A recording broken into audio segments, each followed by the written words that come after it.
అందరికి నమస్కారం అండి. సో ముందుగా happy new year and Dil Raju గారికి చాలా థ్యాంక్స్. ఆయన రావడం అండ్ బ్లెస్ చేయడం చాలా హ్యాపీగా ఉంది. టీం అంతా కూడా చాలా హ్యాపీ, అర్థమైపోతుంది. So thank you sir, thank you so much for coming. And thanks అండి.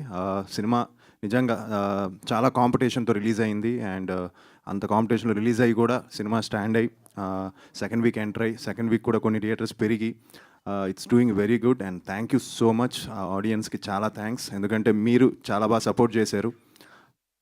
You supported, you gave us the love. మీ అందరికీ జెన్యున్గా సినిమా నచ్చి మౌత్ టాక్తో ముందుకు తీసుకెళ్లారు. సో మీ అందరికీ చాలా థ్యాంక్స్. అండ్ ఇంకా ఆల్రెడీ నేను సక్సెస్ మీట్లో మాట్లాడేశాను కాబట్టి సో థ్యాంక్ యూ. అండ్ ఇంకా మీట్ తప్పకుండా మంచి ఫిల్మ్స్ చేస్తాను, బాగా ప్లాన్ చేసుకుంటాను. And my best wishes to Sankranti films అండి. అన్ని సినిమాలు రిలీజ్ అవుతున్నాయి, అవి కూడా అన్ని బ్లాక్ బస్టర్ అవ్వాలని మనస్ఫూర్తిగా కోరుకుంటున్నాను. థ్యాంక్ యూ అండి, థ్యాంక్ యూ మచ్. పర్ఫెక్ట్ ఆది గారు, thank you very much. So